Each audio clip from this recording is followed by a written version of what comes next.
Good evening, and welcome to our first live stream. My name is JeffUPNorth, and joining me is Isaac556x45. Why don't you Thank- tell us about Yeah, yourself thank you there, for Isaac? having me. And thank you, everybody, for joining us. This is going to be a fun stream. We're going to be talking some ancient history and some biblical crossovers, and it's going to be interesting. Jeff, where would you like to start specifically on this matter? Well, first off, I wanted to plug your channel because you're Appreciate that. coming in on my channel, so go check him out on his page here. Definitely. And Appreciate it. Yeah. yeah, absolutely. Go ahead. No, every Monday night we stream at 8 p.m. Eastern, Golden Age podcast, having some fun, politics, and pop culture. So come check us out. We appreciate it. And thank you for hosting the show on your channel. It's Yeah, fun to be over here, and hopefully we can have some good discussions about this. It's going to be awesome. So, yeah. I think we can really get something going here. mhm. So usually I talk about the ancient copper mining in Michigan. Isaac does his does mostly politics and stuff like that, a little bit of pop culture here and there. And you'll find us bouncing around certain streams here and there, but we figured we'd come together and just because he's a religious man of God. Mhm. I'm more of a man of I don't even know, science, history, whatever pseudo archaeology as the mainstream likes to call it. But figured we could put our heads together and find the similarities between the two Mhm. and see what we can come up with. So yeah. Two good. I think two complementary points of view for sure. You Oh, know. absolutely. Have good arguments, good discussions. Well, that's right.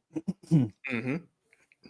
That'll be great. Yeah. Before we get started on my end here, I wanted to give a shout out to Wandering Wolf, Michael Collins, the Wandering Wolf. He has this trip to Egypt in November, and I will be joining him and the Forbidden Frontier Neurotic crew, and I'm really looking forward to that. It's $34.95.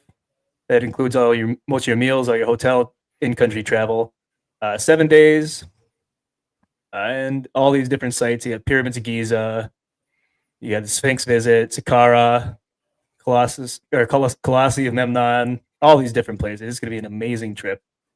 So limited spots available. They're selling fast. I will put the link here in the chat, and also I'll drop it in the description for anyone that missed the live stream that would be interested in going. Yeah, should be a good time. I cannot wait. All right. So I think we can start off with the Great Flood. Yeah. Yeah. So For what we'll sure. do is we'll pull up the biblical version of it first. Get that set here, and I'll let you take the reins since you're the one that knows a lot more on the biblical side than I do. Sure. So here we go. Do you want to read it or just Yeah, I can read skim that. through Let it? me just Okay. get a There full we go. screen up on my Yeah. end. I got it. All right.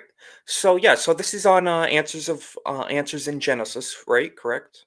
This is yes. Answers in Genesis. Answers in Genesis. So yeah, definitely a great site. I highly recommend, especially from a Christian point of view, looking at history and science and all of that. So this is a cool little article we were looking at. Noah's flood, a historical and global catastrophe, which it certainly was.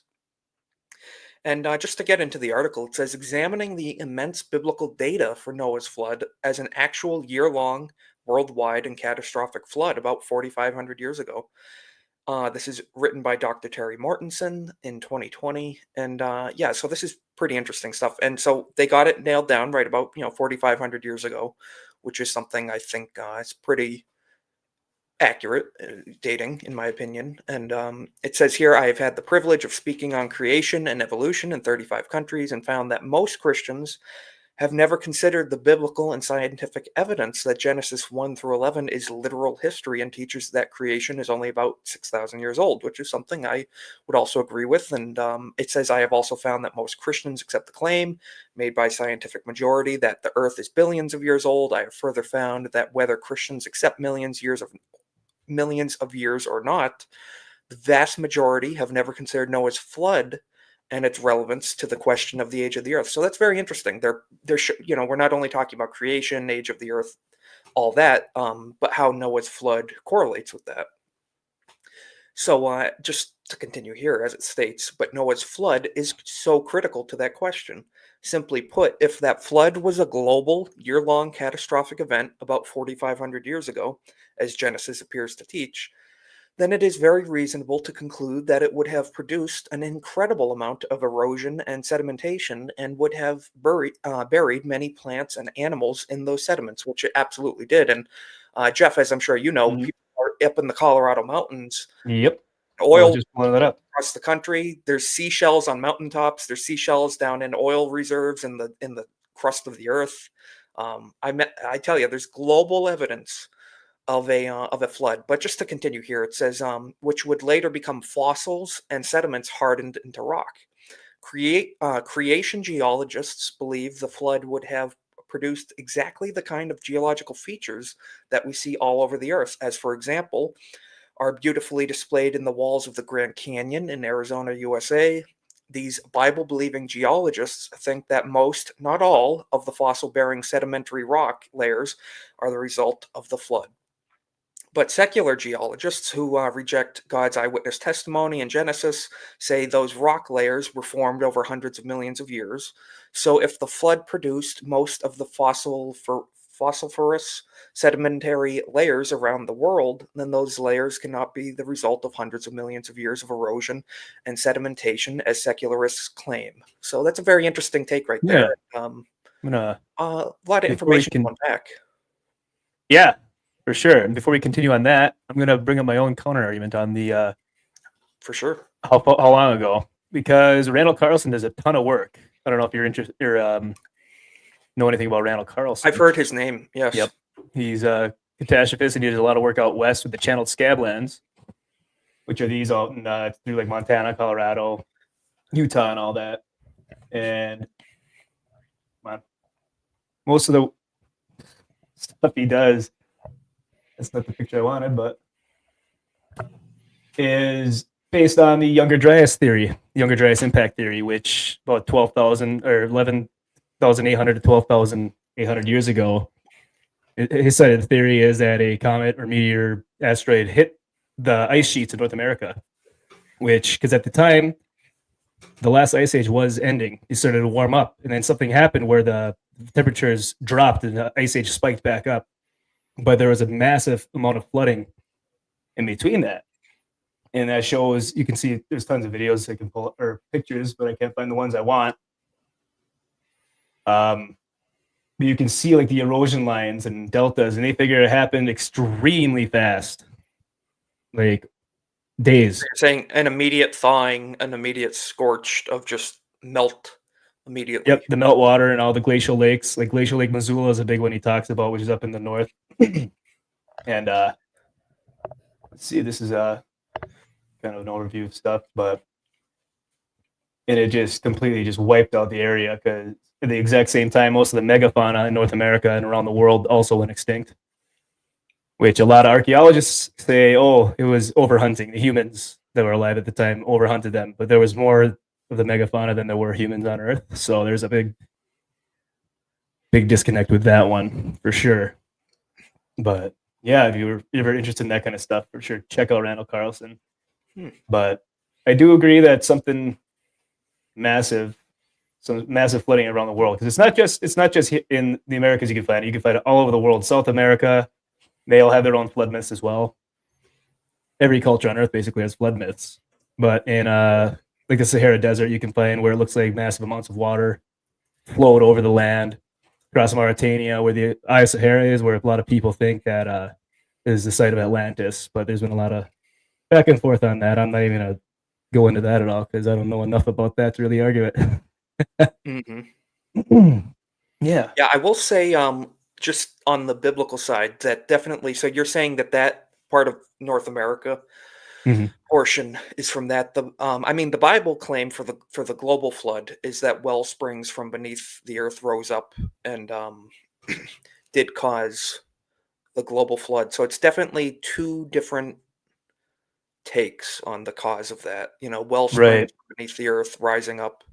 And so, yeah, definitely a lot of digging into causation of the flood, Yeah. But what you could say about that is if if it was the well springs coming up from underneath, the sea level was 400 feet lower than it was at the time right now, and then it rose dramatically quick. So you could say, I mean, if the sea level is going to rise, the groundwater level, I would assume, will rise as well. So you could almost use that True. argument too. That's It could true. be that Yeah. could be reactions around the world from the same catastrophe happening, and then you also have isostatic rebound from the weight of America's North America, the glaciers receding, and that Earth that was pushed down by the glaciers is going to lift back up substantially too. And there's going to be a lot of That's water true. displacement in areas as well. So, yeah, A lot of chain of causation, you know. Interesting. Mhm. Yeah. For sure. Yeah.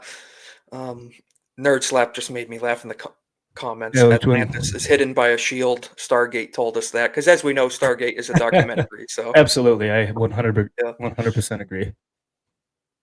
that's And then funny. we got there's yo Isaac Chrome Dome rises up. That's right. Yes, yeah, buddy. He also says Randall Carlson is a fantastic channel to follow. Yes, yes, he is. I'll have to definitely give him a watch for sure. Yeah, and he's just an interesting guy to just sit there and listen to. Most of his videos are like 2 hours long, but it's something good to like wind down and fall asleep to even. I like that. Yeah. Yeah. Easy watch. You know, sometimes when you want to watch stuff, you really need to focus and absorb information, but Mhm. there's something nice about that easy, low pressure, kind of just chill Oh, for informational sure. content for sure. Yeah. Hmm. All right. I don't know if you wanted to continue on the same or briefly I go over mean, this or go down. It's up to you. Because this is talking about the um, 1850s and stuff. yeah. So what was up there? Okay, here's some The cross collaboration. So Noah's flood really happened in history. There are many biblical and extra biblical lines of evidence that Noah's flood was a historical event that really happened, which is true. You know, we've talked about this. oh There's yeah, takes I from believe it. all across the world that do depict a global flood event. And here it says number one, 11 times in Genesis, the Hebrew word toledoth appears and is variously translated as this is an account of. So toledoth meaning this is an account of, Hmm. or these are generations of, these are the generations of. Interesting. So the use of the word ties the whole book together as a historical document covering the key events of history from creation of the time of Moses. So that is true. And unfortunately, many Christians have lost sight of that. And this is the historical Christian perspective that Genesis is a take for take historical document, not really up for. A lot of people you say it's like a figure of speech or things are taken, in parables, but Mhm. the up until very recently, before a lot of Christians kind of lost historical understanding, for the majority of Christianity, a lot of people agreed that Genesis is a sound historical document of creation and everything within it. So that's accurate there with point one for sure. And it says here number two, the flood account reads like a diary. That's very interesting, describing things that happened on specific days in the 600th and 601st years of Noah's life. So, number three, and this gets into the New Testament because Jesus did reference the flood many times in the Gospels. Of here it says Matthew chapter 24, verses 37 through 39, and then on to Peter. Peter references it in First and Second Peter as well. In the prophet Isaiah's book, Isaiah 54, verse 9, it's referenced. In the prophet Ezekiel, chapter 14, verse 14, believed it was a historical event. In Isaiah and Ezekiel, God himself is speaking and refers to Noah as a basis for his promises to Israel through these two prophets. So that's straight from, God saying that this act of Noah is a basis of his promises to Israel. So it's very interesting. And then two more points. The number four being the genealogy of Jesus demands that the flood really happened, since all of his ancestors, including Noah, must have been real historical people, as referenced in Luke chapter 3, verse 23 through 38, or else Jesus was descended from a myth. So that's very true. We have Jesus's uh, ancestry recorded all the way back from essentially creation. And that ties right into what we're talking about today, which is being Noah and the flood. And number 5, hundreds of flood stories from people, groups around the world, many of which have details matching those in Genesis, point to a real historical event in the memory of humanity. So I think that's a really Mhm. interesting take. They're claiming here hundreds of flood stories globally Oh, tie to absolutely. aspects in Genesis.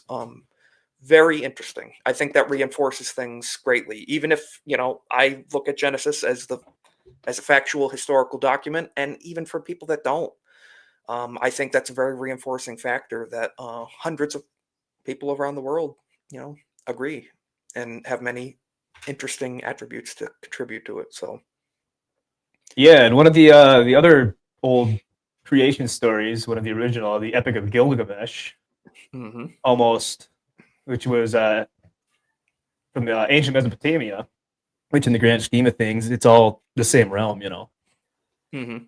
but it's basically very, it's almost identical in the story. You have the flood, you have the god. I'll pull it up. It's Wikipedia, but whatever. Enough people can make up this own stuff on it for it to make Wikipedia is sense. good for finding places to find information. Essentially, it's a Yeah, good directory, basically. yeah. I mean, then right here you have the deluge tablet, the Gilgamesh epic in That's pretty Akkadian, cool. which deluge flood, and let's see, he was a king of Uruk and Enkidu, wild man created by the gods to stop Gilgamesh from oppressing the people of Uruk. Yeah. I had had a bunch of stuff pulled up on my phone when we were first really talking about doing this show, and I Mhm. lost them. I had everything I saved, and I know. must have lost them somewhere. So, Bookmark saving on my phone is horrible. let's see if we find the flood. Okay, well, in the Those are meantime, I'll pretty pull something cool up and read. historical tablets right there. Very cool looking. Yeah, yeah, it's the different verses. Reminds me of when I was down at a church in Orlando years back, and they had a portion of the Dead Sea Scrolls on temporary display.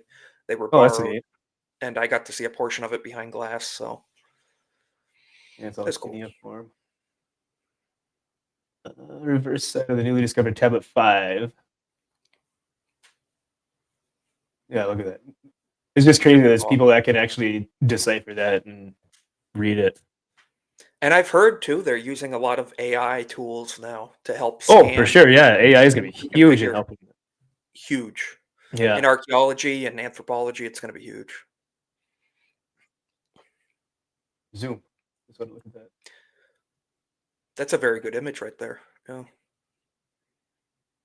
Hmm. Let's see. Oh man, there's a ton of them. All right. Well, I I'll have noticed they to said scan through Sumerian that. texts there, everything. Yeah, all sorts of stuff. There's old Babylonian versions. So there's all sorts of different. Um, it's interpreted in different languages, and they have their own. I'd assume they put their own stories in it and translations, but For sure. makes you wonder And if. different perspectives too, and myths from those cultures that they attribute to these Oh yeah. stories. All right. So as we were talking about all the different flood myths around the world as well. What the hell? What I had pulled up. Well, I got some flood myths in the Americas, True. Yeah. so we can try that one. A lot of old Indian, Native American myths. Yeah. Let's see. Yeah. So Southwest U.S. flood legends, beginning in Arizona. The Hualapai possesses ancient rock carvings at Spirit Mountain, long predating the arrival of the Europeans, which recount the flood and depict 8 survivors.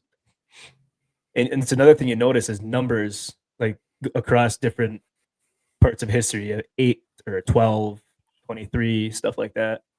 Hmm. They narrate this history thus: rains fell on earth for 45 days. The rising waters wiped out all peoples with the lone exception of an old man atop Spirit Mountain. Then a bird was sent out, and on its second flight it returned with a grass in his beak to inform the man the waters had receded. This is remarkably matches Genesis says, again, he, Noah, sent the dove out from the ark. The dove came to him in the evening, and behold, a freshly plucked olive leaf was in her mouth, and Noah knew that waters had receded from the earth. So, I mean, Very, very similar. Yeah. yeah. And if you look right there, replicated pictograph, which means it was obviously on a rock somewhere then. And then the final one exact was thing. when Noah knew it was over when the dove never came back. He knew it was good to go Okay. because it had a place to land, make True. a home. Yeah, Yeah. with the nest then. Let's see. Yeah, Noah's raven with the dove. Oh, with a coyote. That's a different one. Let's see here. The tonal. Oh, yep, of Arizona. It's told that Montezuma, their Noah, was forewarned that the flood was coming to destroy all living things upon the earth. Heeding the warning, he built a boat in which he survived the deluge, and his boat, on the subsidence of the waters, rested at the topmost summit of Santa Rosa. He replaced the raven and dove with a coyote. The primus said the flood was warned about in advance. The one man survived on a floating ball of resin, Really? and they know the mountain where it landed. Yeah, and these are stories in the Americas. Americas. Yeah, this is American Southwest, I think. Yeah, and they're pretty similar to. It's almost identical. Now, I'm not sure if they cherry pick or not in this, but very similar themes for sure. And long before Europeans ever came here to share the story, Mm-hmm. pretty well. Interesting. Yeah, there's a bunch of them. So we're gonna hit. We got Pacific Northwest. The Nez Perce. Caius has said. Let's see here. They found that those Indians had their tradition of a flood, and one man and a wife were saved on a raft. Each of those three tribes, also together with the Flathead tribes, as their separate Ararat in connection to this event. They remember the Great Canoe, the mountain where it landed, and God sending in the flood in judgment for man's evil ways. The sending of a crow or pigeon is also recounted in some of these traditions. It's funny they say three tribes as well, because Noah had the three sons that departed, Shem, Ham, and Japheth, which went out to build the tribes of the earth, 3. Mm-hmm. So even the number 3 right there of the tribes, very cool. Let's see. Great Plains, Northern Rockies. Let's see here. 1830s, George Catlin stood in amazement as he was privileged to watch an annual ceremony of the Mandan tribe of North Dakota. This ceremony, which the Mandan have solemnly observed since ancient times, vividly preserved in the memory of Nu Mukmunkana, the only man, the Noah of the Mandan tribe. This man, they told, survived the flood and landed his big canoe on a mountain far to the west. This elaborate ritual demonstrated a memory of this flood very similar to Genesis accounts, even in several details. For example, Catlin described the bull dance, which is performed 40 times during the ceremony, the exact number of days that it rained upon the earth, according to the Mosaic account. Mm-hmm. The Mandans also highly esteemed the turtle dove, which they say returned their Noah carrying a willow bow in its mouth as a sign of retreating waters. Wow. It's funny how the natives as well call it a canoe, not an ark. They call it a canoe. Something that they're familiar with, Now, I don't know if that's just translated into modern English in the words that they use. I know, I'm pretty sure canoe is a native word, but I'm not sure which one because there's so many of them. Yeah, it's very difficult. Mm-hmm. All right, we got Midwest. Let's see here. In 1766, the native people of Ohio told Charles Beatty, once the water overflowed all the land and drowned all the people then living, except a few, who made a great canoe. And that a long time ago, people went to build a high place to reach up a great way, and that while they were building it, they lost their language and could not understand one another. Tower of Babel. Very, very similar there. Mm-hmm. Yeah. Build a place to a tall location and lose your language. Very, very reminiscent of Babel. Yeah. I know, right? Wow. Yeah, so this is obviously it's 1700s, so when the Europeans came through, I'm just hoping that it's not a form of revisionist history or something like that, because that happened. Yeah, because I know that happened a lot. Because they're going across the Americas trying to convert them to Christianity and Catholicism. And you had the Mormons coming through in the 1800s doing all the same thing, all that. Mormons are interesting with their history, yeah. Yes, actually, a video I'm working on for my personal channel. It's about an island in Michigan here, and it had a big Mormon population, and Michigan's only king. He claimed himself Really? Okay. king of heaven, all of the heavens and earth, and he was crowned and everything. So, Interesting. Yeah. yeah, there's a little bit of stuff I'll be talking about that for Interesting sure. takes. Because Yeah. Mormons do see themselves as deity. That's part of the Mormon theology. Each individual human is a god, and it's for another time. exactly, we'll save Watch that for that. a rainy Yeah. day. Yeah, this one's in my area. The Sauk and Fox tribes of Wisconsin and Michigan spoke of their ancient patriarch, Wisaka, who was their Noah. The great man foresaw the coming flood, prayed to the Great Spirit, and obtained help. He built a great raft and survived with his family and all kinds of creatures. We also find memories of the Great Flood among the Menominee, Potawatomi, Winnebago, and others. Interesting. Yeah, what are your thoughts on all that? Very reminiscent, and I think it's interesting how in a lot of these stories as well, they have accounts of great men having foreknowledge before these events happened and building, Mhm.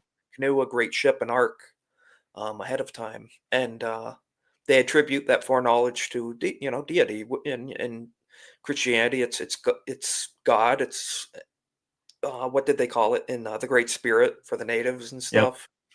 So it's very it's pretty cool. I like seeing the crossover, and like you said, we need to be conscious and be aware of revisionist history as well. That's certainly a Right. legitimate concern with anything. Mhm. It is, but at the same time, like in South America and like Mesoamerica, Mexico, Peru, Bolivia, a lot of the carvings and pictures and stuff they had were telling of their stories, and they had these stories way before European contact Yeah. too. Like they had the shoot, like the Maya. Why can't I think? Quetzalcoatl or Quetzalcoatl. That was their kind of like their Moses or Noah, or he Okay. came down and showed them how to be civilized and do their own things. And Mhm. he was described as a tall, pale skinned man with a large beard. Wow, And that's their people in South Moses. Yep. America, yeah, they can't grow any large beards if they, I mean, from what you can tell. You ever seen a lot of And they're not exactly pale either. Yeah. not so much, especially down there before European contact. When the Spanish came across, that's when they started getting a little lighter skin. But Right. But to have an account that far back of a pale man with a long beard giving hmm them the way to run as a civilization, moral yeah, dictations is interesting. yeah, there's a lot of South American myths and stuff like that that are just like that. Latin, Peru too. So it's pretty neat. Oh, It it is. all around the world, everybody's got their own either creation story, civilization story, or flood story. And then they're all generally similar. It's very cool. Yeah. Oh wow, we got a lot of chat going on here. Yeah. Shout out to the chat. Yeah, we'll get the chat. We'll run through quick. We got 10 All viewers. right. Make sure you guys hit that thumbs up too, for sure. Nerd Scalp talking about the tablets. Those aren't just lines. Oh, there's William, my co-host on Fridays and Tuesdays. One of my co-hosts. On Drink Up. Nice. Yep. Oh yeah. Old World Michigan. What are you guys doing? We are discussing similarities between the biblical flood myths and the rest of other flood myths across the world, and we're also discussing biblical. We'll be discussing biblical cities that were claimed to be just a Bible story. They don't exist until they were actually found archaeologically. Hmm. We're just gonna be doing some of the just a handpick a few, and go Yeah. over them and what they found in their excavations compared to what it says in the Bible on it. Bit of a cross-examination. Exactly. Hey, Jake Martin, how's it going? I thought it's cool. Göbekli Tepe so close to Mount Ararat, and the pillars are all covered in those animal carvings. Yes, and they actually think. I don't know if you saw that uh, up on Mount Ararat or near Mount Ararat, that arc-shaped Yes. structure.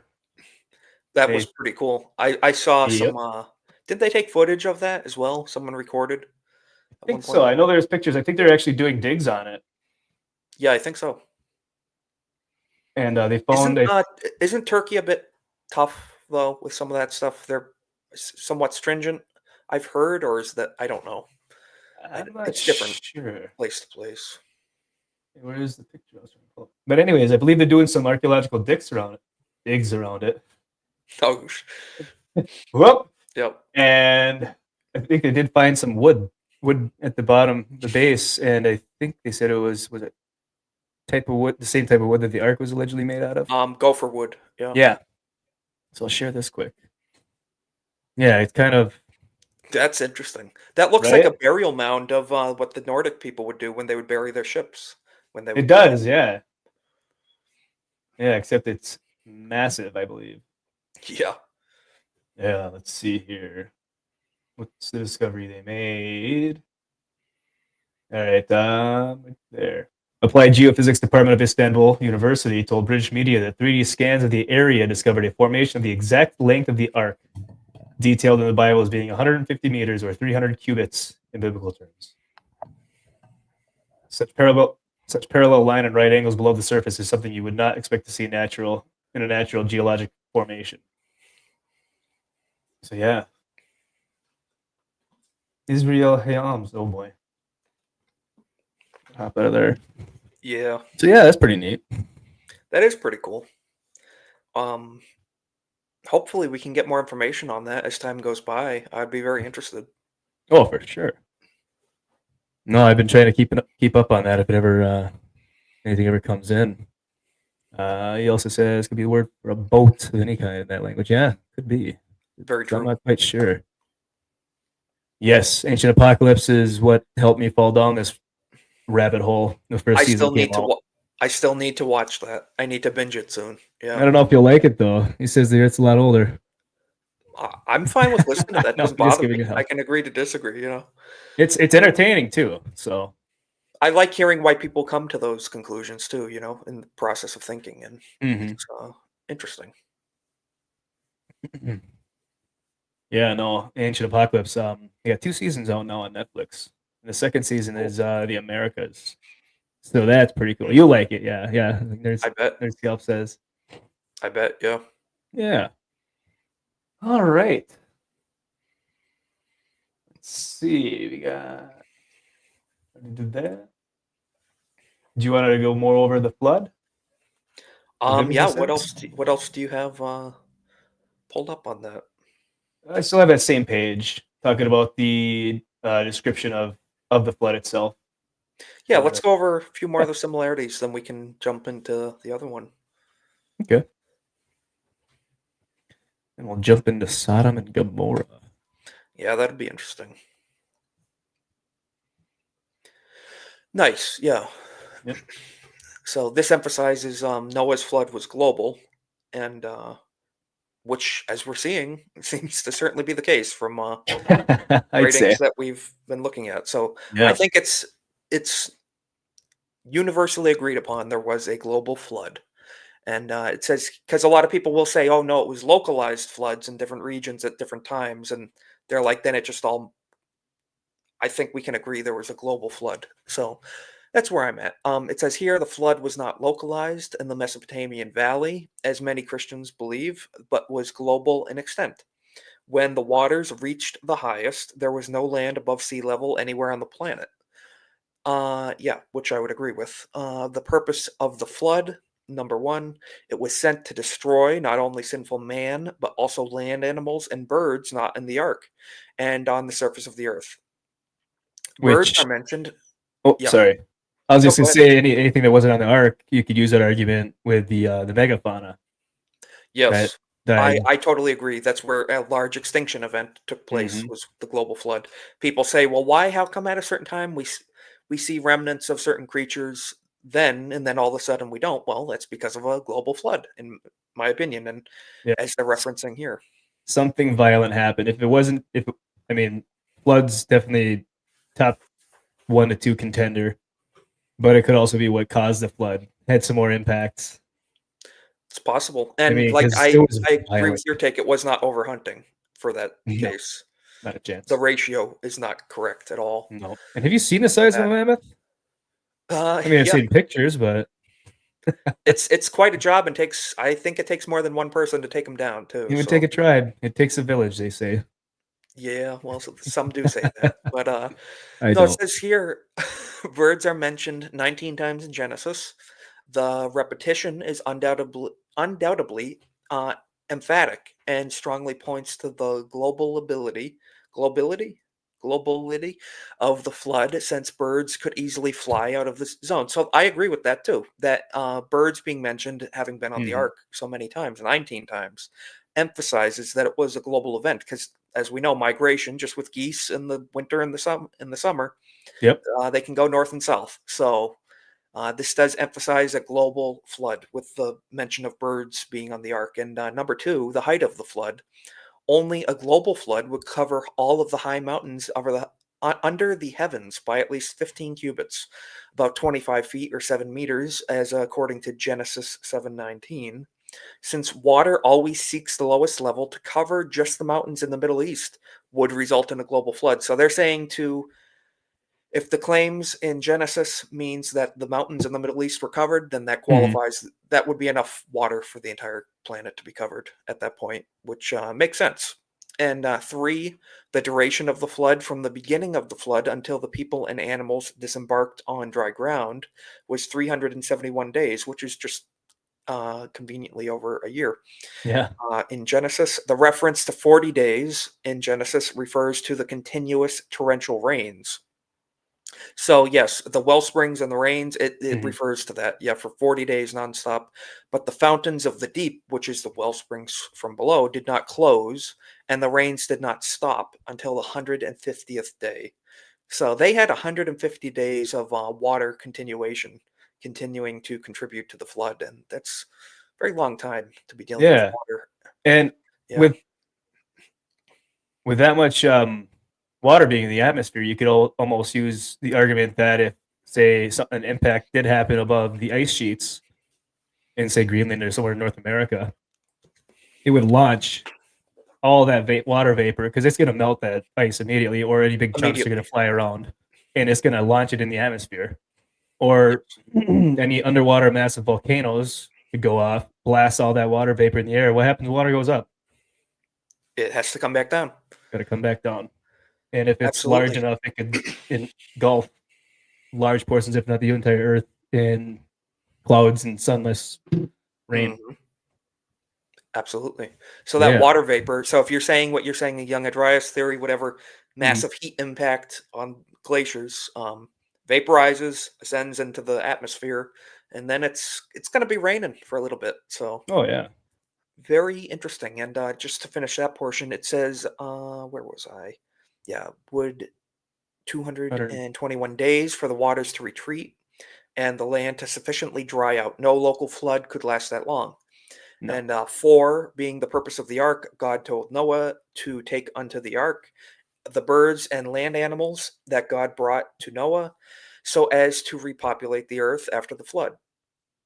If the flood would have been localized in the Middle East, the ark would have been totally unnecessary. Even if all the creatures in the local flood zone had died, the area would have then been repopulated by creatures from the outside zone. As for Noah and his family, they could have gone on a vacation to Egypt or Europe. The ark was only and absolutely essential if the flood was global, which I think makes sense. Yeah, if they had enough time, they could have just ventured off onto a safe continent, and Yeah. gotten out of there. But it wasn't the case. No. And then is this? Oh, I did say, yeah. I was gonna say. I know. Suspicious observers talks about like micronova from the sun and all that would cause the electromagnetic or destabilization of the magnetic field, flip the Earth on its side, and the waters would come across, kind of like, say, a flood, But I Right. didn't think he said it would be fast, but it would be too fast to kind of outrun, and you'd need a boat, a sturdy boat, an ark. Hmm. Very, yeah, So very reminiscent of that. Yeah. So you couldn't outrun it, but you would have enough time to build an ark to survive it, essentially. if you knew it Kind of. was coming, and that's the Yeah. thing. So So, and from a and this is where I come at from the Christian point of view, they were mhm. informed directly by God. God spoke to Noah and said, "Build the ark because this is coming." So that is where does the foreknowledge come from, and that's definitely the Christian perspective throughout all of history and the Bible. Mhm. Yeah, and And I don't have a clear argument on that one. yeah, and you don't always have to. It's just kind of No. one of those things where there doesn't always have to be an answer on every side, and that's what discussions are for, and that's why we're doing it. And just to wrap up this article, number Yeah. 5, volume of the ark. It was unnecessarily large. It certainly was. It was big. People think boat. No, man, this is an ark. To save only a few animals and birds and people from a local flood, but the size described was necessary and adequate to save the number and kinds of creatures taken on board, which was a lot. It was a massive amount of creatures on that ship. And the landing of the ark, it landed in the mountains, plural in Hebrew, so not mountains, of Ararat, likely modern day eastern Turkey, near the top of the highest mountain somewhere in the region at that time. It was 74 days before any nearby mountains could be seen. No local flood could raise the ark to this altitude, and only a global flood would require this much time to recede as Earth movements uplifted other mountains and waters retreated into the new ocean basins so that other nearby mountains became visible. So they're using all sorts of logic here to Hmm. come to the conclusion that the 74 days account, all of that is necessary for a global flood to produce that much to see the neighboring mountains. Yeah. Very interesting information there. A lot to unpack. Hmm. And I don't know if it was mentioned in there at all, but Old World Michigan asked if it was a saltwater flood. I don't think the Bible specifies that. Okay. So from the Christian perspective, I don't have an answer for that. If it was a result of purely precipitation from the sky, then no, Hmm. Yeah. because but if it was from the well springs and if the surface levels of the ocean rose, then yes. But the Bible accounts that was a factor of both. So I Okay. think it was salt. I think it was salty-ish. I don't know. Yeah, who You know. knows? Yeah, a hint. Jake Martin. Perfectly in his figures. Yep. Yep. Mountain on a global scale are tiny. He also says the strongest contender for a worldwide flood in his mind, a devastating coronal mass ejection. Yep. That's what Ben from Suspicious Observers, that's his Yeah, whole uh I've listened to him talk about that. I know what you're yep. talking about. Yeah, and I think that's a legitimate take. That Hmm. could be a cause. I mean, I'm hoping he's wrong. 'Cause Yeah, that wouldn't be fun to live through, would it? no, Ooh, especially if you're not prepared, you're not in a high enough spot or have a sturdy boat. I know. And I know I'm only at about 1,600 feet of elevation, so I think I'd maybe get out of the way of the water, but it's the initial blast from the sun that would take me out. Well, just even if it was a minor one, just electronics would be wiped out. The grid would be extinct. Oh, if we had anything comparable to the Carrington event that happened in the late 1800s, we'd Exactly. be done. I think we Yep. have 30 minutes of prep time from when the first initial blast from the sun of a solar flare, CMA hits or leaves the sun until it hits Earth, and no one is prepared for that. And didn't all the telegraph stations combust at that point from the overcharge? Even the ones that Yeah. are disconnected were sparking and bursting into flames.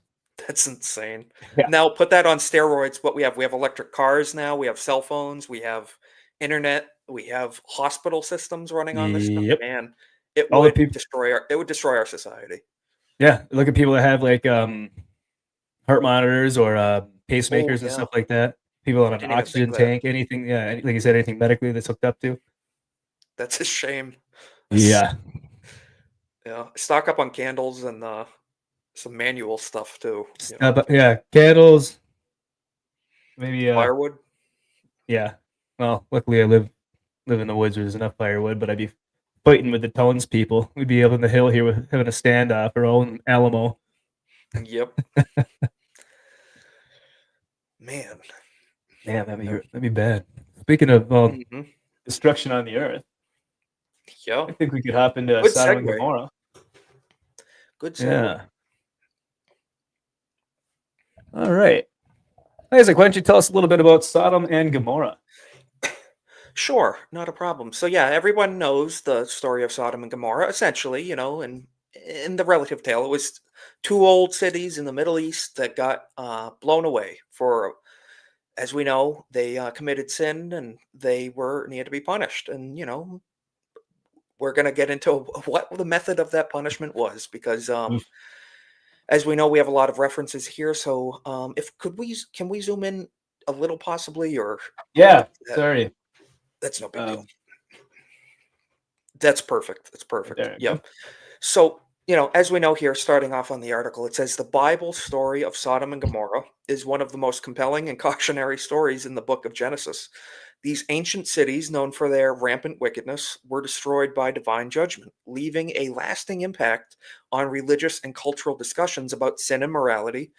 This article delves into the narrative of Sodom and Gomorrah, exploring its themes, significance, and enduring lessons. And I think, there's a lot to derive from this story, the purpose behind it, and everything involved. So, here, just a little backstory: Sodom and Gomorrah were ancient cities of Syria located in the plain of Jordan.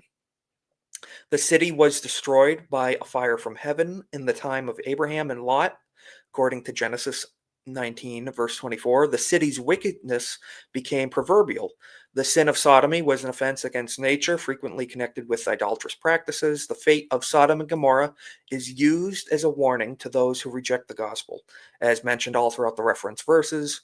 The word is used in a typical sense in Revelation 8:11-8. So this is very interesting. Just to pause here, it's Sodom and Gomorrah is referenced in Genesis, the first book of the Bible, and Revelation, the last book of the Bible. So across the entire span of scriptures, from the first to the last written books, it's referenced. So all throughout Christianity, people talk about Sodom and Gomorrah. So interesting note there. And just to finish this part, Sodom was presumably located in the plain south of the Dead Sea, now covered with water.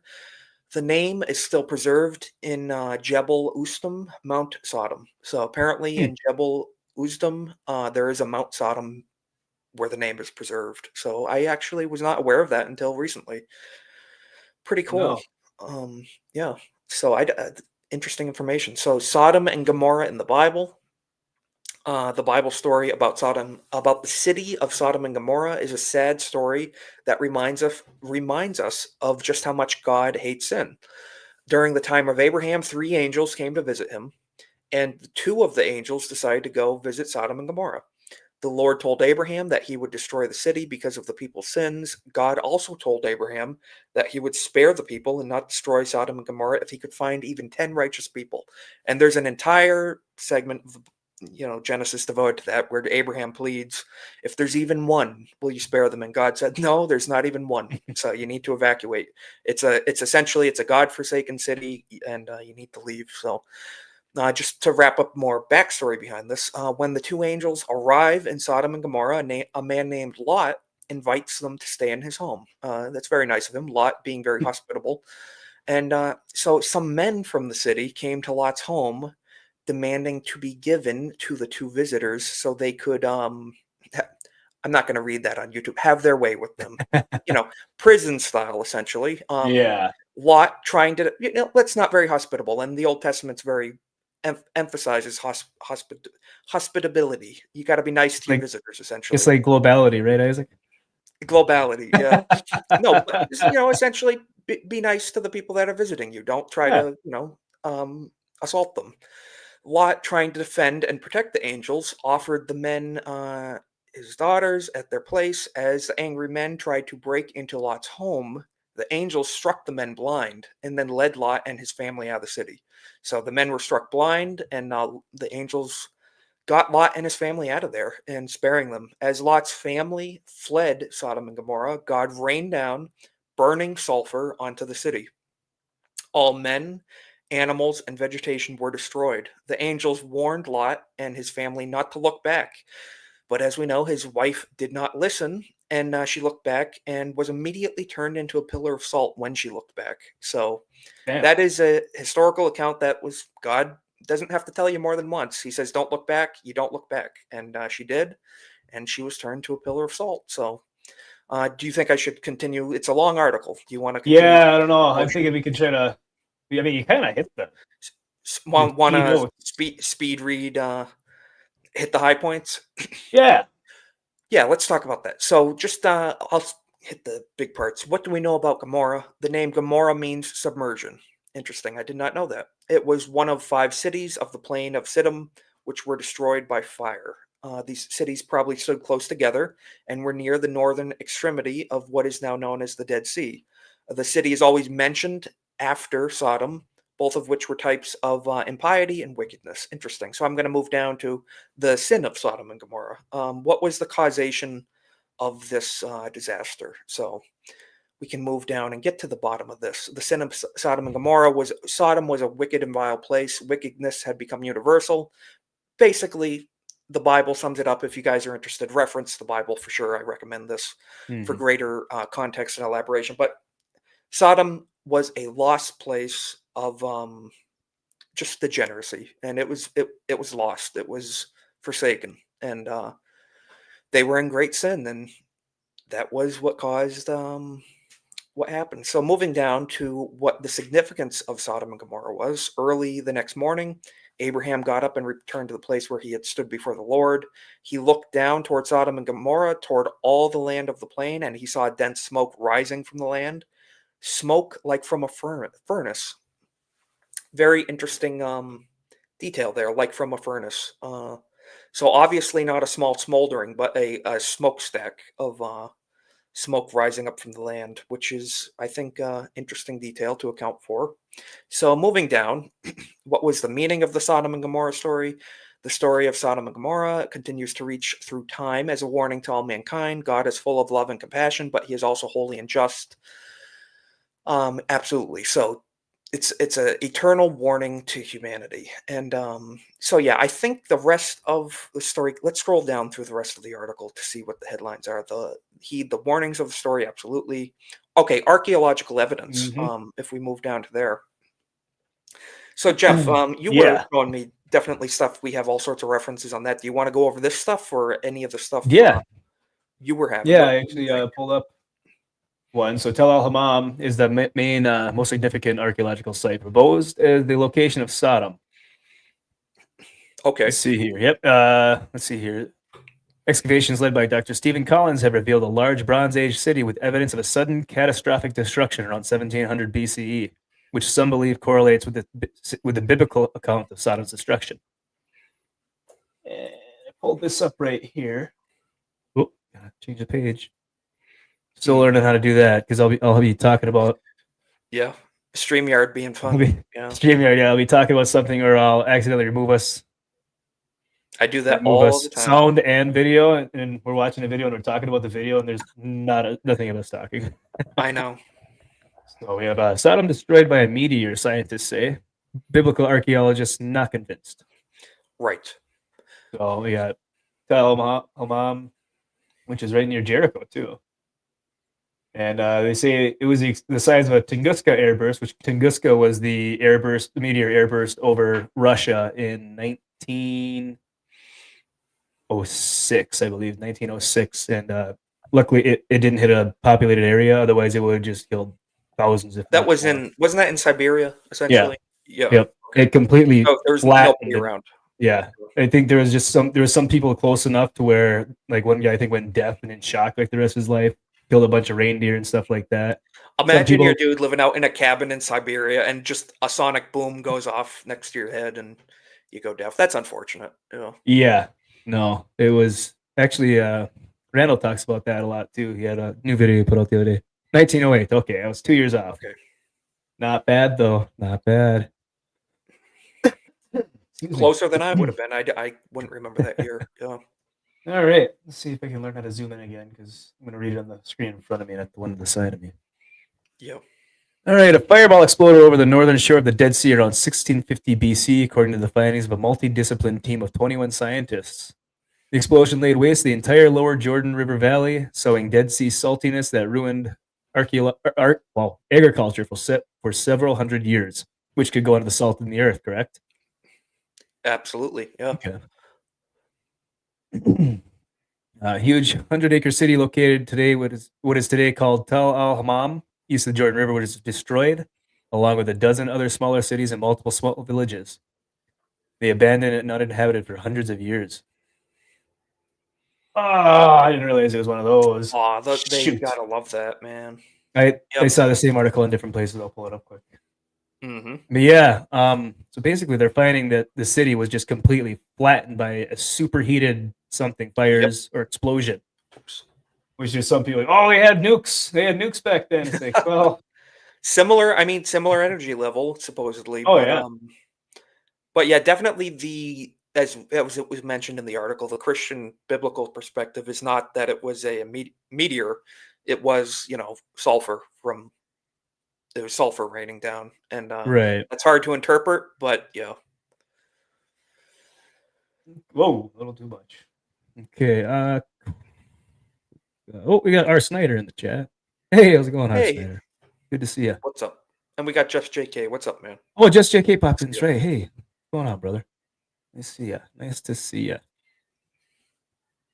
All right. Let's see. So it's pretty much the same article, just worded differently. Which they're saying was larger than Tunguska. That's crazy. Bigger than that? Wow. Well, I leveled cities. See here, the ruins of Tel El Hammam, a mound of ancient ruins, is referred to as Tel in Hebrew and Tel or Tal in Arabic. Oh. They're situated in a part of the Great Rift Valley known as the Middle Gore, defined as the southern end of the valley between Lake Tiberias, Israel, and the Dead Sea. Stratified remains of a fortified urban center, now known as the largest continuously occupied Bronze Age city in the southern Levant. Yeah, that's pretty big. That is Urban core city-state for 3,000 years during the Chalcolithic period in the Bronze Age, beginning 4700 BC until it was destroyed in 1650. One Dennis and Lot is saved by two angels. Yep, yeah, I did that. Meanwhile, fire and brimstone fell from the sky. Multiple cities were destroyed. Thick smoke rose from the fire. City inhabitants were killed, and area crops were destroyed in what sounds like an eyewitness account of a cosmic impact event.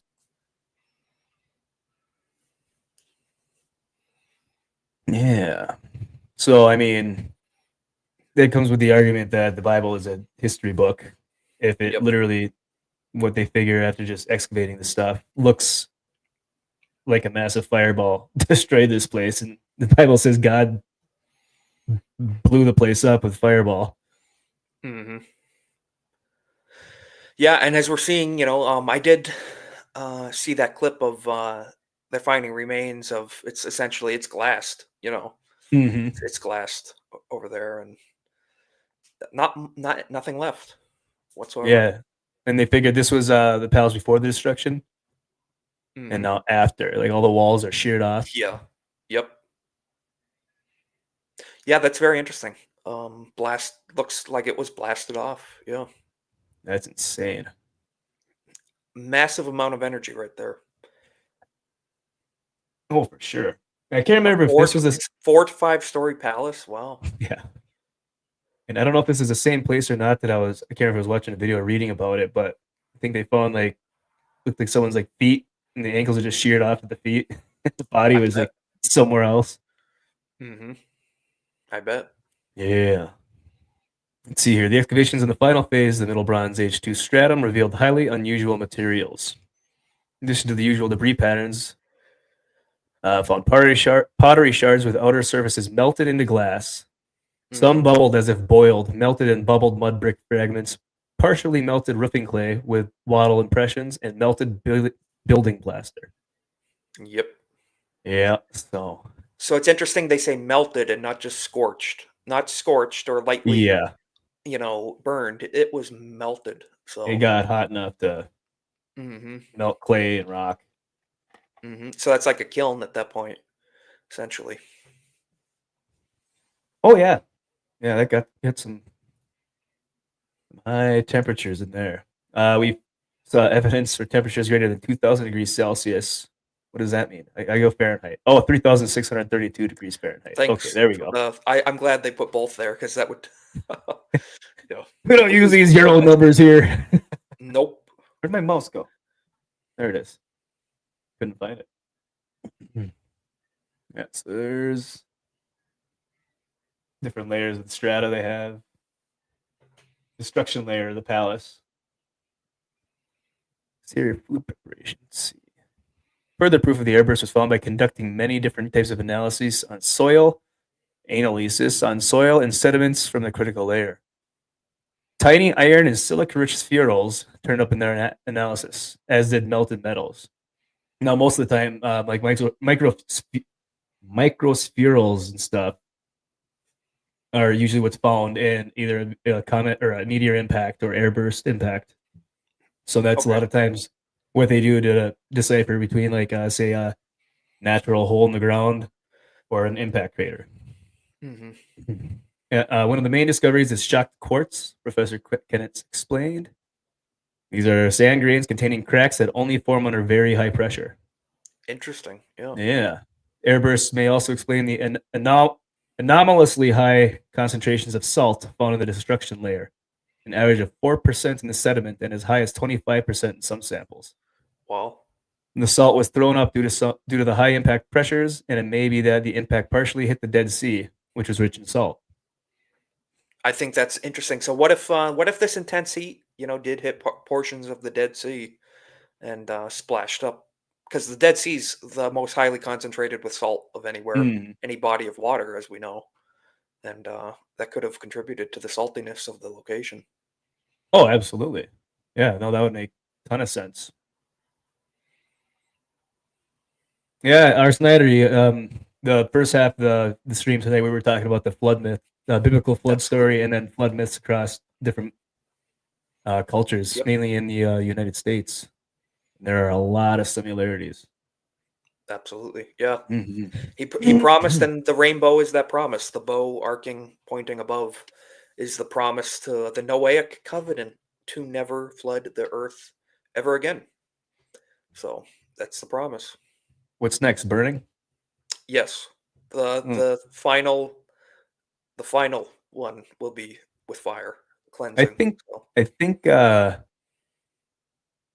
the Hindu religion has their 4 cycles, and their fourth and final cycle is like the world will be engulfed in flames. So we that's should another. talk about that sometime. Oh yeah, that'll definitely be something of what do you want to call Armageddon, the end times. I like that's that. Yeah. Subject. Yeah. Yeah. Keep an eye out for that in the next stream. That's hard. It's a hard one to unpack for sure. There's a lot going on in that one. All right. So rich. Okay. Salt. Yep. High salinity. All right. Yep. Nothing could grow there because of the saltiness of the earth. Airburst impact hypothesis. Wow. Hair lip. The airburst impact hypothesis would make Tel al-Hammam the second oldest known town to have been destroyed by an airburst impact event that produced extensive human casualties after Abu Hurairah in Syria 12,800 years ago. Younger Dryas. Interesting. Yeah. Yeah, so Jake is saying that Zoroastrians also believe in purification by fire as well. Yeah, all across people believe in end times involving fire. I haven't heard. Yeah. Oh, for sure. I haven't heard Zoroastrianism in a long time, since I think my first year in college. Mm-hmm. We were doing it was a history class and talking about the different Western expanding religions, and that was one of them. Yep. All right. So yeah, there's one city that was found to have been destroyed in the Bible and in real life. Absolutely. Yeah. So that falls into the Bible's a history book. I believe that. Mm-hmm. I agree. Yeah. And that's my take. The Bible is a history book. That's certainly my position on it. And I think it's interesting, as we did, cross collaborate that and reinforce it with all these other stories. It's pretty cool. Let's see what else we got here. I have Jericho. What do you know about Jericho? Enough. What the Bible says about it, the walls of Jericho and the marching and all of that. Okay. We could. There's a lot of verses on that. A lot of rich history with the city of Jericho. Yeah, because I know there's another one of those cities that they said didn't exist until they found the walls of Jericho. Yep. Let's see. Let me see. Yeah, it was a legendary battle fought by the Israelites during their conquest of Canaan, the fall Okay. of Jericho. Yeah. Let's see. I got the fall of Jericho. 7 powerful lessons. And according to the Bible, Maybe I the didn't finish walls books. fell due to the Israelites marching around the walls for 7 days straight. So that's what Really? caused the walls to fall. Correct? Yeah. Hmm. Big battle happened there. Yeah. Let's see. Yeah, exactly, Jake. More than one. All right. Well, one here's the name. I'm gonna zoom in. Really good eyes. One hears the name Jericho, one naturally thinks of Israelites marching, trumpets sounding, and the walls falling. It's a wonderful story of faith and victory that we enjoy reading and telling in Sunday school class, but did it really happen? I would say so. Okay. The I mean, skeptic I'm would of the say no. opinion. Yeah. Yeah. The reason for this negative outlook is the excavation carried out the site in the 1950s under the direction of British archaeologist Kathleen Kenyon. Ooh, that sounds too much like Kathleen Kennedy. Yeah, that's very close. That's scary. Scared me for a minute. I almost said Kennedy too. Uh-oh. Oh boy. It's a sad fact that the town walls of the late Bronze Age, within which period the attack by the Israelites must fall by any dating, not a trace remains. The excavation of Jericho, therefore, has thrown no light on the walls of Jericho, which destruction is so vividly described in the book of Joshua. Yeah. Okay. We can certainly pull up that verse. Want me to look for that Joshua verse? Yeah, why don't you pull that up? I'll go over Sure. the skeptical side of things, and then you can pull up your side of things. Absolutely, yeah. All right, see here. H.J. Franken, a member of the Jericho excavation staff, said Miss Kenyon's work has presented scholars with the hard fact that if Joshua was active with the incoming Israelites, either circa 1400 or 1200 BC, he would not have been able to capture a great walled city of Jericho because there was no city of Jericho in these periods. The huge ruins of the Hyksos city gave rise to the folk tale attached to the hero Joshua. Interesting. According to Kenyon's dating, there was no city for the Israelites to conquer at the end of the 15th century BC. Could not be found. It was lost. Through our research, however, we have found the lost city of Jericho, the Jericho attacked by the Israelites. Okay. That's the old bait and switch turnaround. Interesting. Did you pull up on your end at all? I put it in the private chat right now. Oh, Yep. right there. I've never done the We're getting online. fancy up in here, man. Yeah. High-end productions. It's Exactly, legit. yeah. Went from the Subscribe garage. and like because this is huge stuff we're doing, man. No, it's Yeah. private chat's handy for stuff like that. But yeah, Oh, for this sure. is the biblical perspective of the historical event. All right. Sure. And this is a really good. I got to check the site out more. Really good analysis of it all. So yeah. So in Joshua 6, Joshua being in the Old Testament. Let me full screen this so I can read because my eyes are not the best either right now. Yeah, I had this little So light in my eyes for the last hour or so. I Getting know, hard. yeah, get a little fatigued, but no. So I'll just quickly read through this. This is a quick summary from sourced from Joshua chapter 6 verses 1 through 27, where it talks about the fall of Jericho. So the summary is acting on instructions from the Lord, the Israelites march around Jericho for 7 days and conquer the city when its walls miraculously fall down. Israel destroys the city and everything in it except for Rahab and her family. And so that's the historical account of the walls falling in Jericho and it being conquered by the Israelites. Okay. So just the quick analysis of Oh, that is shoot. all good? Hold on. Oh, yep. We got you. We're getting it. No, I bought this headset because it was cordless. Well, it's only cordless if I use the microphone in it. But I can't use the microphone and be hooked up to everything else for streaming because the microphone didn't sound as good as this one did. So Absolute cordless. disaster. Yeah, it's not cordless if I want to use it on the soundboard, but it's cordless if I just want to use it. Fun. Sorry for interrupting. Go ahead, Isaac. No, no, Very the quick professional. analysis. Oh, we are highly organized, as it says on FNT. Yep. Highly organized. So no, just the taking of Jericho resembles my enunciation's horrible today. A liturgical Hold on. Hold on. That's celebration, a big one. liturgical, I'll zoom as much as I can. liturgical celebration as much as a military engagement. So a celebration and a military engagement, essentially. God tells Joshua, "See, I have handed Jericho over to you," in verse 2, and gives some specific instructions on how the city is to be conquered. So he said, don't go in and do whatever you want. You have a specific way I'm instructing you to take this. And rather than trying to lay siege or somehow penetrate the walls of the city, the Israelites are ordered to march around it in procession for 7 days. The Ark of the Covenant is carried in the procession, and the priests blow ram's horns, which are called shofars, used both in battle and in liturgical celebrations, in Samuel and Psalms. On the 7th day, the walls fall down, and the Israelites devote the city to destruction. That is, they destroy everyone and everything in it according to God's commands. The only exceptions to the total destruction of property and things are things of gold, silver, bronze, and iron, which are taken for God's treasury. And I think words are very hard. Nerd slap. I was waiting till you finished up. Yeah. And Now, so that's interesting take. A lot of detail there. What were you going to say? yeah. Well, I was thinking about if they're blowing horns, marching around the walls for 7 days, and then they collapse. There's always that theory that people in the ancient times could manipulate sound frequencies. Yep.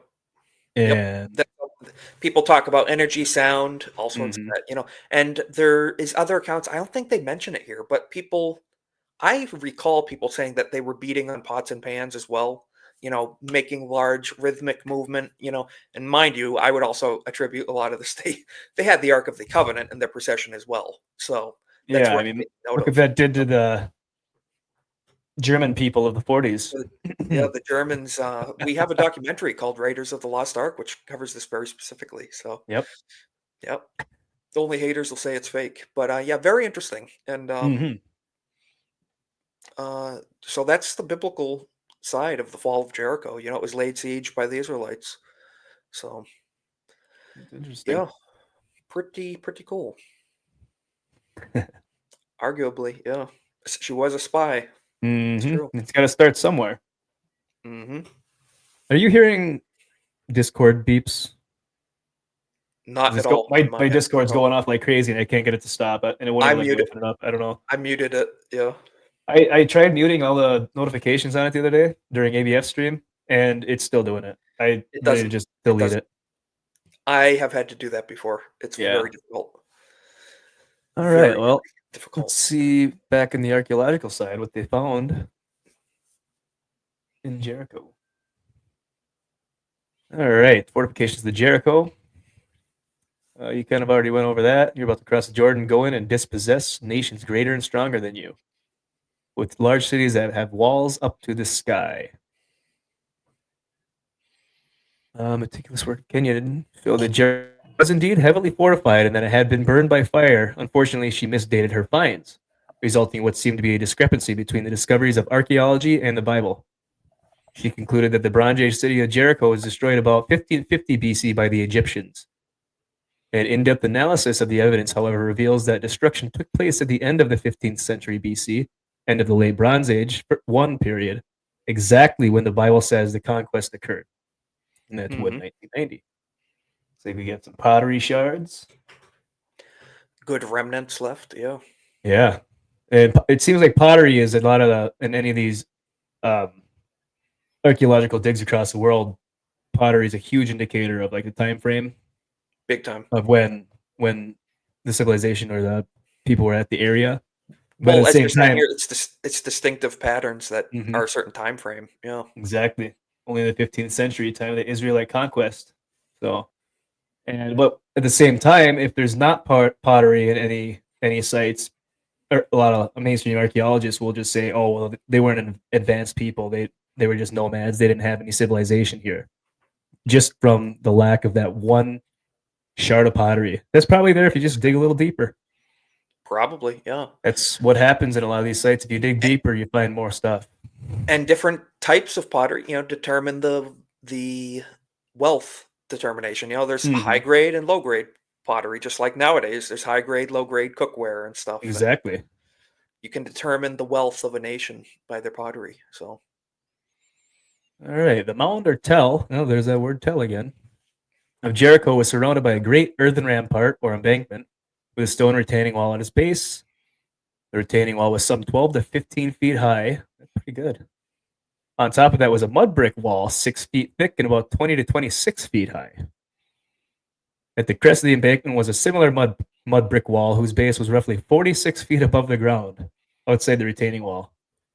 This is what loomed high above the Israelites as they marched around the city each day for 7 days. Humanly speaking, it was impossible for the Israelites to penetrate the impregnable bastion of Jericho. yeah, physically speaking, Yeah, that there's would not be possible. But that's why, as in the biblical side, he commanded, "Don't bombard it like you militarily would. Do what I say and march around it." And that's so yeah. I mean, very interesting. It's a big wall. I didn't know the exact measurements. 46 feet high, 6 feet thick. Yeah. I Yeah. did not know that. That's significant. Oh, okay. That ain't a button. All right. Within the upper wall is an area of approximately 6 acres. Total area of the upper city and fortification system together was half again as large, or about 9 acres. Wow. Based on the archaeologist's rule of thumb of 100 persons per acre, the population of the upper city would have been about 600. Excavations carried out by a German team in the first decade of this century, we know that people were also living on the embankment between the upper and lower walls. In addition, those Canaanites living in the surrounding villages would have fled to Jericho for safety. Thus, we can assume that there were several thousand people inside the walls when the Israelites came against the city. Can I just say, Yeah. for anyone who knows, can mentally image the size of an acre, which is pretty easy. 100 people in the size of an acre sounds horrible. It sounds hellish, Yeah. especially in those times. Can you imagine how bad it Sanitary. stunk? Oh, that's rough, man. No indoor plumbing, 100 people within an acre. That's bad, man. Yeah, Yeah. But confined. I Ugh. don't think they don't think they knew they smelled. I think they're No, I just so mean, if you're used to if it. you're So if you're born and bred into it, that's doesn't yeah. hit you. If we were to go from where we're at now to that, it would kill us. But Mm. yeah, Well, if you go out in the woods for a week or two and you don't shower at all, you might smell yourself for the first couple days, but then you might not anymore. yep, you go numb to it. Until you find someone or you get back to town and say your friends or someone you run into in town, wife, girlfriend, mom. They're like, Just "Ooh." anybody who has ever I've done landscaping, and anyone who's ever done landscaping or construction or whatever in the summertime, and you run to the store or whatever for lunch halfway Mhm. through the workday, just that alone, you feel embarrassed to go out in public for Yep. yeah. No, that was me. I think Monday it was like 90. Yep. I didn't go to the store after work. I went straight home though. Yes. Just Yep. bad. Not inflicting that upon the general public. Nope. All right. Back to the story. Back to the Yeah. Now that we're done talking about horrible smells, yeah, stank. Let's see here. They're prepared for a siege. We already kind of talked about the walls. After the seventh trip around the city on the seventh day, scripture tells us the wall fell flat. A more accurate rendering of the Hebrew word here would have been fell beneath itself. hmm, Is there evidence for such an event at Jericho? It turns out that there is ample evidence that the mud brick wall collapsed and was deposited at the base of the stone retaining wall at the time the city met its end. So what they're saying is that lower mud brick wall collapsed and it great. basically created a ramp. I think I went through this one That's before. It basically created a ramp for them to get up to so the that higher graphic right walls. there essentially gave them a clear path straight in, essentially. Yep. Pretty cool. Wow. Yeah, Kenyon's work was the most detailed on the west side of the tell, the base of the retaining wall or revetment wall. She found fallen red bricks piling nearly to the top of the revetment must be an English word. These probably Yeah. these probably came from the wall on the summit of the bank and or the brickwork above the revetment. I'm Wow, gonna look that I up. don't know why that word's really screwing me up. Oh, at least I say things perfectly, right? No, Yeah. no. A revetment is a sloping construction used to shore up an embankment to prevent Oh, erosion. okay. There we go. That applies perfectly. Yeah. It does. In other words, she found a heap of bricks from the fallen city walls. The renewed Italian-Palestinian excavations found exactly the same thing at the southern end of the mound in 1997. So it happened around different areas of the city Hmm. where they found the fallen mud bricks. So where it collapsed, it actually did collapse or fallen underneath itself. Yep. That's pretty interesting. That is. Yeah. Let's see. According to the Bible, Rahab's house was incorporated into the fortification system. If the walls fell, how was the house spared? If you recall, the spies had instructed Rahab to bring her family into the house and they would be rescued. When the Israelites stormed the city, Rahab and her family were saved as promised. At the north end of the Tell of Jericho, archaeologists made some astounding discoveries that seem to relate to Rahab. Okay. Pretty Let's cool. see. The north stretch of the lower city wall did not fall as everywhere else. Mud brick was still standing at a height of 8 feet.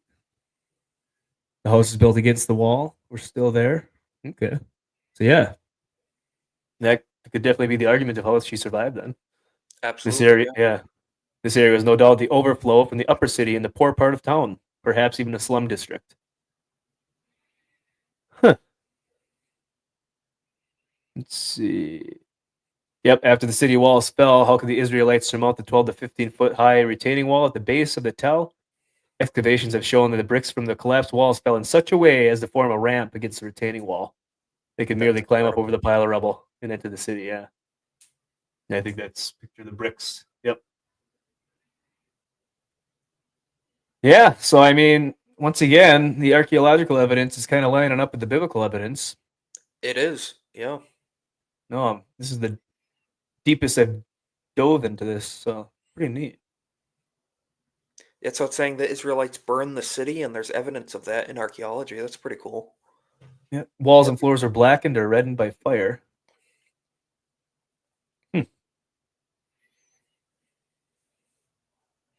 Look at that, it's one of the walls. That's pretty crazy for perspective, man. Wow. Yeah, especially something being built like 3 to 5,000 years ago. Well, I mean, granted, Yeah. yeah, and it's tall and individual versus like megalithic structures, which are just as tall, if not taller, but they're all one single stone, which is its own mind melting Yes. thought process right there too. Yeah, this is pretty long here. We're gonna.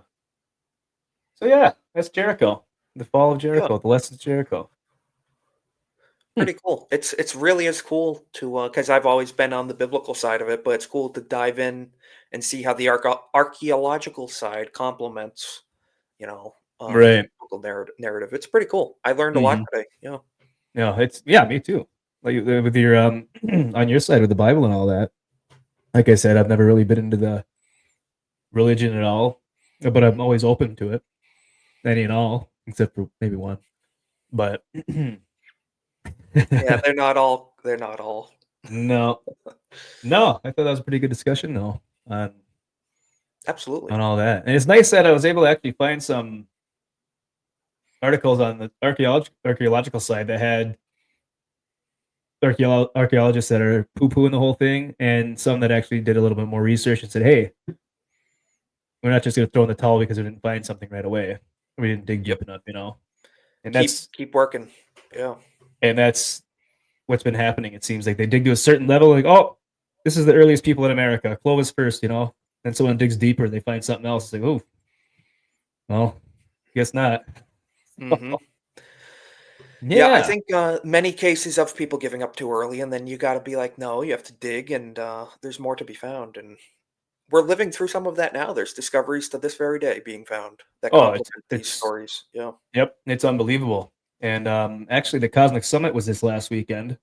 I don't know if you know what that is at all, but it's like the largest. Yes. Yeah. I've heard of it. Is that in North Carolina? I think Greensboro. Yeah, it was in Greensboro. Okay. Man, I wish I could have I'd love to gone. go to that. Me too. Yep, I wish I could have gone, but it was just bad time of the year and kind of expensive for a 2-day trip. Mm-hmm. But maybe next year. And you can get the VOD on their website. I think it's like $50 you can get it. So I got the Oh, live that's a lot more affordable stream. than So going. I've been going through watching the videos when I get a chance. And a lot of new stuff on there that I hadn't heard of before, so that's pretty neat. That is So cool. go check that out. But I think that basically, yeah, that came used up our what we had on the table there. Yeah, I think so. We covered a lot of good topics. I'm very happy. Yeah, almost an hour and a half. Look at us. Mm-hmm. I know, and we almost like segmented it out professionally too. It's like almost like we know what we're doing. What the I heck? have no idea what I'm doing. It's a learning I process. only run my channel and two live streams now and try to game Hey, once or twice a week. you're a streamer now, whether you Oh like it or boy, not. I am. We got. Yep. Mm-hmm. It's fun. I have a blast doing it. Mm-hmm. It's a blast. And it's cool Yeah, hanging out with the people in the chat too. You know, the chat is what keeps us going the chat and the lurkers are why we do it. big time. So shout out to all them and thank you everybody for showing up tonight. Yeah. Yeah, no, thank Jake, you. We appreciate it. Thank you, Jake. absolutely. Yeah. No, this is something I've been into for a long time, all the ancient history, and definitely wanted to talk about it with other people Absolutely. because we got no one here to talk about it. I talked to my dad, and he's like, "Yeah, that's cool. I know. I read that article too. Back to work." Yep. Like, oh. Exactly. Me too. It's tough sometimes, you know. I Yeah. don't have a lot of people in my life that are into this stuff as much either. You know, everyone has their own interests and hmm it's cool to have people that are interested in it, you know, and willing to talk about it. Oh, for sure. And then you can get other people's their thoughts on it, which yeah, that's what I wanted, a discussion, big discussion, not even much of an argument or a debate, just a discussion and both sides, all Mhm. sides. Absolutely, Yeah. yeah. All right, Isaac. No, and it gave me a lot to think about, and I'm gonna be mulling this over for days to come after this. Oh, yeah. I'll definitely be thinking of our next topic. I'm not sure if we're going to do this weekly, bi-weekly, monthly. I'm not Yeah, quite sure. Randomly, who knows? we will We'll definitely work it out, discuss but on that. definitely everyone stay tuned because hmm I had fun doing this. Definitely want to do more. So Yeah, would and I be spend good. most of my nights if I'm not either sleeping or editing a video or gaming. I'm just doing research on anything. Yep, So I like doing it's a that. good thing to do. Yeah, it's a Heck lot of yeah. fun. All right, Isaac, what you got coming up? Just every Monday night, Golden Age podcast at 8 p.m. Eastern on my channel. So just check that out and appreciate people subscribe. And yeah, that's about it. I hop around a lot of different people's channels. We've been streaming. Streaming it's one of those things you don't have to make it a career. You don't have to make it a business. It can be a hobby and a social outlet to meet like all sorts of different people. So it's a fun thing for sure. So Oh yeah, and I never ever expected myself to be doing stuff on YouTube other than just watching. same here. Yeah, go Very new check to out me. Isaac's page. Yeah, we appreciate it. So we're Yeah. working away over there. Nothing too crazy, just some we're political, but we try to have fun with it too. You can't be a hard-nosed person with politics. You got to laugh and we do some memeing. hmm We do some memeing. You got to have a sense of humor in Yeah, life. you can't just be shouting Civil War every 5 minutes. No. So you got to have a sense of humor and Little incorporate dig. some pop culture into it too. Yeah. Oh, for sure. Um, yeah, let's hit a few more. We got some people in here chatting up. We need a mod. We'll take applications after the stream. Yep. Quickly Mufasa, hey. Whoever has the best credentials gets it. So Yeah. Let's go. Got to bring out Nerd Files. Yeah, there we go. 100%. I gotta Yeah, start trying to watch it more often. I always miss it. I'm a big recommender of the Nerd Files. I'm on there now too. So good Oh yeah. good show over there. So shout out to them. Mhm. Yeah, so we can drop links for Isaac's channel. People know where to find me. If you Oh, want to if you want to hazard yourself with doing stuff. No, I'm kidding. But for the ones that aren't already subbed, right? I think everybody in the chat knows me. So it's Yeah, cool. we all know you. There, I'll be our own mod. Appreciate it. So, Yeah. everybody, thank you for showing up. It's fun. Yeah. Thank you very much. I suppose I can say what I'll be doing soon. Tomorrow night, drink up, 7 o'clock p.m. Central. We changed the time from 6 to 7. That way it's not overlapping with FNT as much. And people seem to come in more at 7 o'clock. So that'll be on the Drink Up channel. My other channel, me and my friends Willie and Andy. We do that every Friday, starting now at 7 p.m. And Tuesdays, we do gaming. That's pretty cool. I've been tuning in to Drink Up, and you guys run a fun show over there. So yeah, 7:30 on Tuesday nights. Well, we try to make it 7:30 if everything works out correctly, but tend to have a lot of issues in the streaming because we also stream on Kick for that too. So, yep, there's Drink Up. Go follow us there. Like I said, we got our live show Fridays. We're just gonna talk about whatever. Have a few drinks. Actually, no, it's not just whatever tomorrow.